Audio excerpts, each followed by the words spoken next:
गन्ना विभाग से आए अधिकारी हमारे साथ के से गन्ना संस्थान से आए हुए वैज्ञानिक गण डॉक्टर महाराम सिंह जी और डॉक्टर यशराज सिंह साहब। मैं अपना परिचय दे दूं। मैं डॉक्टर संजीव कुमार, प्रधान वैज्ञानिक पादप प्रजनन। पादप प्रजनन का मतलब समझ रहे होंगे कि जो वैज्ञानिक किस्मों को विकसित करे। सौभाग्य से जिस किस्म की बात हो रही है यहाँ पे, उसका एक मैं भी ब्रीडर हूँ और ये किस्म 2020 में राज्य सरकार द्वारा पूरे उत्तर प्रदेश के लिए संस्तुत की गई थी और उसके बाद 2022 में ये पूरे हमारा जो उत्तर पश्चिम क्षेत्र है, जिसमें उत्तर प्रदेश आता है, उत्तराखंड, हरियाणा, पंजाब और राजस्थान, वहां के लिए भी संस्तुत हो गई है। किस्मों के बारे में जो बहुप्रचलित किस्म है CO0238, उसमें कुछ समस्याएं आ गई हैं। कुछ समस्या क्या है, रेड रॉट आ गया है और उसको अब उगाना बहुत फायदेमंद नहीं है क्योंकि उससे नुकसान हो रहा है। तो उसको रिप्लेस करने के लिए उसकी जगह बहुत सारी किस्में आई हैं, नई किस्में रिलीज हुई हैं, जिसमें से 3 किस्में जो पॉपुलर हो रही हैं, उसमें एक 14201 है, 15023 है और 13235 है। ये तीनों किस्मों के बारे में कुछ खूबियां हैं, लेकिन हम 14201 के बारे में बताएंगे। फिर वही बात आती है कि मैं दूसरी किस्मों के बारे में भी क्यों कह रहा था। दूसरी किस्में इसलिए जरूरी है कि जो 238 के साथ हुआ वो किसी दूसरी किस्मों के साथ इतनी जल्दी ना हो। 238 के साथ आप जानते हैं उत्तर प्रदेश में एरिया 3% था, उसके अगले साल 9% हुआ, फिर हुआ 19%, उसके अगले साल 35%, उसके अगले साल 52% और जाते जाते ये 87% पहुंच गया। एक वैरायटी पूरे उत्तर प्रदेश में 87% एरिया में पहुंच गई। और जब एक ही वैरायटी लगाएंगे तो बीमारी आनी तय है। हम लोग बहुत सारी एडवाइजरी जारी करते रहे किसानों को भी। अच्छा, उसमें सबका योगदान है, उसमें सबसे ज्यादा तो योगदान है 238 का, क्योंकि वो कितनी अच्छी वैरायटी थी जिसमें पैदावार भी थी, चीनी भी थी, इसलिए वो उसका इतना एरिया बढ़ा। और जब एरिया ज्यादा बढ़ गया तो बीमारी आना तय है, तो अब उसका एरिया कम हो रहा। तो इसके आगे अब आता है कि इसको रिप्लेस करने के लिए, जैसे मैंने बताया 14201 आपको बीज मिल गया है, आपके यहाँ है भी। इसके अलावा ऐसा ही नहीं कि 14201 ही आप लगाएं, क्योंकि हमें अपनी वैरायटी बचानी भी है। तो 14201 हम ये नहीं कहेंगे कि आप 100% फरवरी में मध्य प्रदेश से जो किस्में हैं वो जाए, तो ऐसा एक पैटर्न बताइए। तो हम कुछ किस्मों के नाम बता रहे हैं आपको। मध्य देर वाली है, आप उनको भी नोट कर लें, उनका भी बीज मिल जाए। जो गन्ना आप प्लान कर रहे हैं कि हमको फरवरी, मार्च, अप्रैल, मई में सप्लाई करना है, वहां पे सामान्य वाली किस्में लगाएं आप। जो गन्ना आपको नवंबर से लेकर जनवरी तक सप्लाई करना है, वहां पे अर्ली किस्में लगाएं। तो हम कुछ किस्मों के नाम बता दे रहे हैं आपको। जैसे आपको सामान्य में है कोलक 15207, कोलक 15206, कोलक 14204, कोलक 09204। ये तो लखनऊ की हो गई किस्में।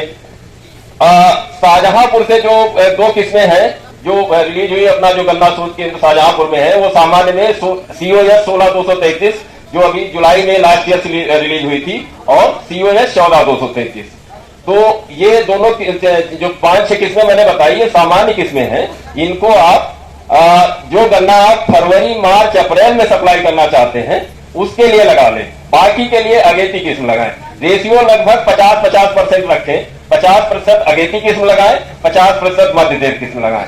अब अगेती किस्मों की बात हम कर रहे थे, तो उसमें 14201 का बता रहे थे। 14201 का तो गन्ना खाली रुकता है। दूसरी समस्या इसमें यह है, समस्या नहीं कहेंगे, इसका पॉजिटिव पॉइंट है कि इसमें किल्ले बहुत आते हैं। अब किल्ले बहुत आते हैं तो उसको मैनेज करना है आपको।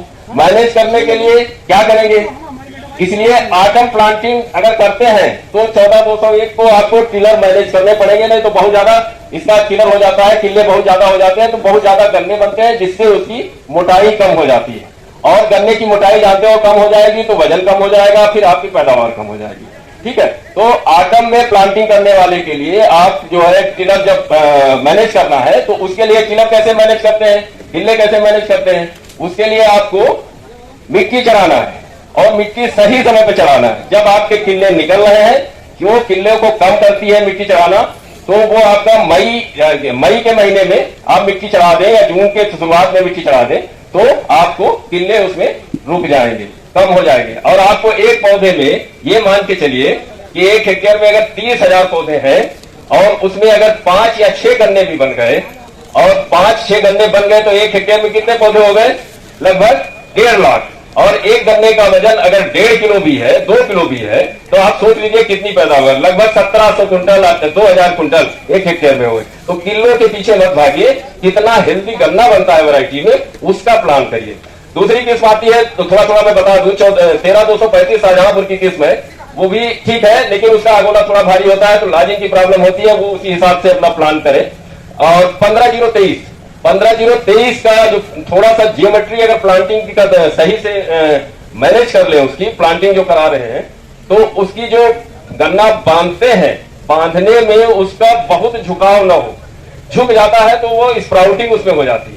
इसलिए गन्ना कोशिश करें कि इतना डिस्टेंस में बांधे कि जो 2 रो का जो गन्ना बांधते हैं उसको सीधा रहे, बहुत गिरे नहीं, टेढ़ा ना हो। टेढ़ा होने में क्या होता है, जो उसकी आंखें हैं वो जर्मिनेट हो जाती है, ये समस्या उसमें है। तो ये अगली किस्में हो गई।